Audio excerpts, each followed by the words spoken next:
We're now over a month into the MLB offseason, and the Blue Jays have been one of the most active teams in Major League Baseball.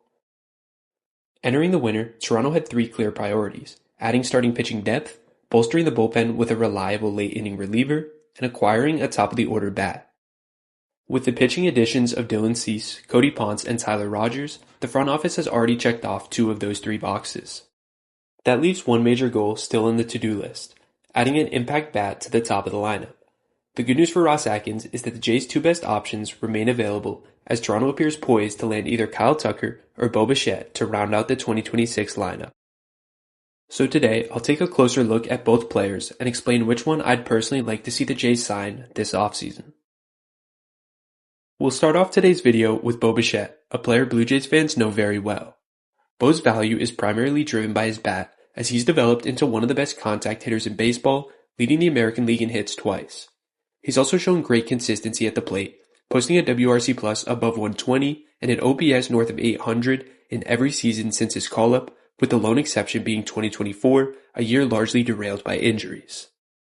While Bo is more of a contact over power hitter, he still produces solid power, which is shown in his Savant page, where he owns an average exit velocity of 91 miles per hour and a hard hit rate of 48.8%. Those underlying metrics have allowed him to consistently hover around the 20 home run mark each season. Bo is coming off his best full offensive season in 2025, posting a career-high 134 WRC plus, while also setting a personal best with 44 doubles. He was also on pace to set career highs in both hits and RBIs before his season was cut short due to injury. Impressively, he accomplished all of this while improving his plate discipline by cutting down his strikeout rate, whiff rate, and out-of-zone swing percentage. That improvement is highlighted by a career-low 14.5% strikeout rate in 2025, which ranks in the 86th percentile league-wide. Bichette does bring an aggressive approach at the plate and tends to chase while not walking at a high rate, but his elite contact skills help to offset that. Defensively, Bo isn't viewed as a great shortstop, and many around the league expect him to slide over to second base once he signs his next contract in free agency. As for contract projections, ESPN's Kylie McDaniel has Bichette projected for a 5-year, $150 million deal. That said, depending on how the market develops, there's also a chance Bo opts for a shorter-term contract with opt-outs, similar to the deal Pete Alonso signed last offseason. Now let's move on to Kyle Tucker.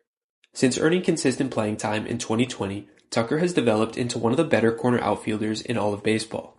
He offers a well-rounded offensive profile in the batter's box, possessing legitimate power with the ability to hit 30 or more home runs, while also maintaining strong contact and plate skills.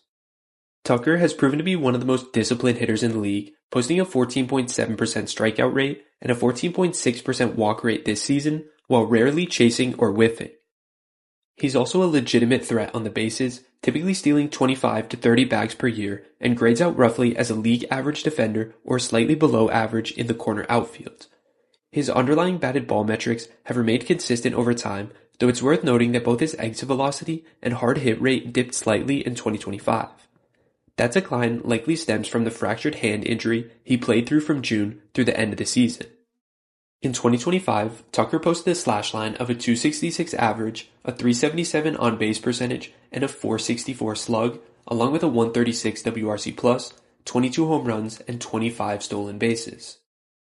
However, those numbers aren't fully representative of his true production, as his performance was clearly impacted by injuries, first to his hand and later a calf issue. Prior to his hand injury in June, Tucker carried a .911 OPS with 12 home runs and 16 stolen bases over his first 58 games, a pace that would have ranked him among the top offensive performers in the league over a full season. Tucker's best full seasons at the plate came in 2021 when he posted a .146 WRC plus with 30 home runs, and in 2023 when he recorded a .139 WRC plus with 29 home runs. He was also having an elite season in 2024, producing a .179 WRC plus with 23 home runs, though that year was cut short by a leg injury that limited him to just 78 games. As for contract projections, ESPN's Kylie McDaniel has Kyle Tucker projected for an 11-year, $418 million deal, with most other projections also placing his market value around $325 to $400 million. I want to preface this by saying that both are excellent hitters and I'd be happy with the Jays signing either. That said, I think Kyle Tucker is clearly the better hitter, and I'd personally prefer him if the Jays had the option between the two. Tucker also makes the most sense given Toronto's outfield situation in the coming years. With Springer and Varsho hitting free agency next year, and Santander having an opt-out option at the end of the 2027 season, the Jays will need a big bat to replace them, and Tucker can be that player. The infield situation, on the other hand, looks much brighter in the near future, as the Jays still have years of control over Barger and Clement, and Jimenez is under contract through the 2029 season. The Jays appear to be in a good position to land Kyle Tucker, and the offseason has largely played in their favor. Potential suitors like the Phillies and Orioles have already made signings that take them out of the running, while the Yankees seem to be more focused on Cody Bellinger. As a result, it looks like this sweepstakes may ultimately come down to the Jays and the Dodgers, with the Mets still potentially lurking in the background. So what do you all think? Would you rather see the Jays add Kyle Tucker or bring back Bichette this offseason? Let me know in the comments. Thank you all for watching, and I'll see you all in the next one.